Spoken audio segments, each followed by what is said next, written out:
Hello বন্ধুরা, আজকে আমি দেখাবো কিভাবে যে কোনো অ্যান্ড্রয়েড ফোনে গুগল ক্যামেরা ইনস্টল করতে হয় এবং নাইট মোড ফিচারটি থাকে। প্রথমে আমাদেরকে ক্রোম ব্রাউজারে যেতে হবে। তারপর আমাদের সার্চ বারে লিখতে হবে Gcam Go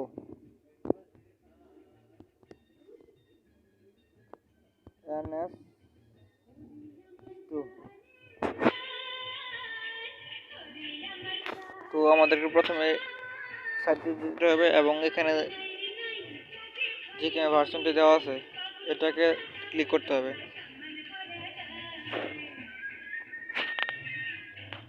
তারপরে আমাদের যে গেমটি ডাউনলোড হতে শুরু করবে এবং ডাউনলোড হয়ে গেলে ইনস্টল করতে হবে।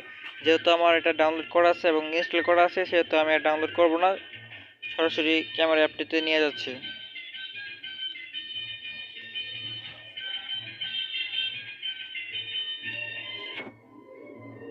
অ্যাপটা ওপেন করলে এরকম ইন্টারফেস আসবে এবং আমরা যদি সেটিংয়ে যাই তাহলে দেখতে পারবো যে নাইট মোড ফিচার্সটি আছে এবং ফেস ইনহ্যান্স, এবং এখানে দেখা যাচ্ছে Gcam Go। এখানে portrait mode, video mode, translate mode আছে। নাইট মোডটা সব ফোনে কাজ করবে না, যেহেতু এটাতে ভালো একটা প্রসেসর প্রয়োজন। আমরা যদি নাইট মোডটাকে অন করি, দেখুন নাইট মোডটা অন হচ্ছে। এভাবে গুগল ক্যামেরা যে কোনো অ্যান্ড্রয়েড ফোনে ইনস্টল করা যায়। ধন্যবাদ সবাইকে ভিডিওটি দেখার জন্য।